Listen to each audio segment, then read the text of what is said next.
imagine 3 generations of friends. So these 3 women met in a bus, they became friends, then their children became friends, and then their children became friends. So that's the way it was in We Were Girls Once by Aiwanose Odafen. It is a sequel to Tomorrow I Become a Woman, and we see more of, I want to say that we see more of Uju, because we see like an evolution of Uju. So where we see her in Tomorrow I Become a Woman, where she's a woman that was being a victim, in We Were Girls Once we see a version of her that is almost enviable. We see her in a right. In fact, it was like she was back to being a young girl, even though we all know that she was. Her children. She already even had a child that was married, so she was in that kind of situation. But because of the way life was to her, it didn't really feel like that. I almost forgot. Hi, I'm Rovin. Welcome to Rovin True Books, and today we'll be discussing We Were Girls Once by Aiwanose Odafen.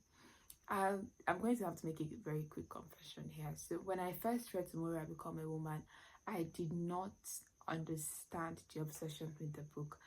I mean, for me, it was just there. I apologize. But for me, it was really just there. I didn't really get the hype. I was like, well, like for me, it was, like I said, it wasn't bad. It was, when I read the sequel, I was like, wow, this is a very necessary story, because we read stories of abuse and we see the way they end, and even in real life we see some of them end that particular way. When We Were Girls Once, it feels like there's a second chance of life for these women, so they can maybe redeem their life. But we also witness some form of tragedy too, because we see how certain actions that have been taken in the past have certain repercussions in the future. We also see another charismatic man who's a pastor. He's probably more charismatic than Gozier, so he's able, and now he's even a more powerful pastor.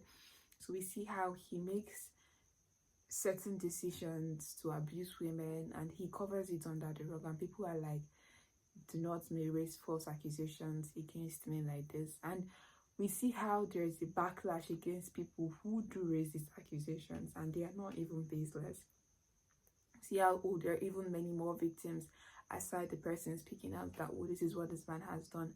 And it makes you want to question, okay, yes, in as much as we should try to hear the other side of the story, what happens when the victim is right? Why should we then victimize the victim all over again? Because if you ask me, that's what the backlash meant. A very important reason why this book ended on a very high note for me, like I really loved it, was the fact that I mentioned the end SARS. So far, I've not read so many books that make reference to that event, and I think it's one of the most important events in Nigeria's history, even though it's a recent one. I mean, it happened in 2020, but it's such a very defining moment for us as Nigerians. It shows so many people that no matter how loud we shouted, our voice was never going to be heard, and it's made some people realize the value of their lives as Nigerians to the government.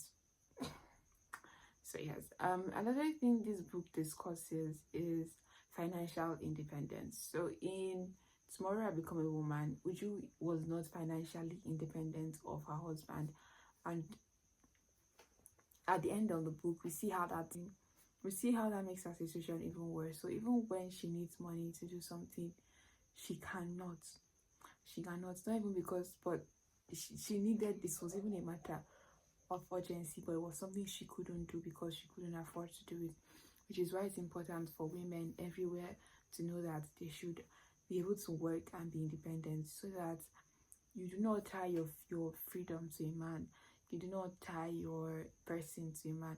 In fact, there's so many things you should not tie to. So yes, every woman should have something doing. They should have their own source of income. It's a very important thing. I know it may sound to be little, but do it. Even if it's not for yourself, do it for your children, so that if anything happens, you can take care of things at least to a certain extent. Not necessarily you can shoulder everything, but at least to an extent you can do that. Another thing this book talks about is romance. So it's not the major part of the story, but it's a little part, and because it's a little part, we see how beautiful it is, how being loved right by the right person can transform your life. It can even transform your person, because we compare the Uju in Tomorrow I Become a Woman to Would you maybe girls once? And you see, girl is balling. She was just having fun, enjoying her life, making the most of it. That's pretty much most of my review for today. Anyways, bye. See you.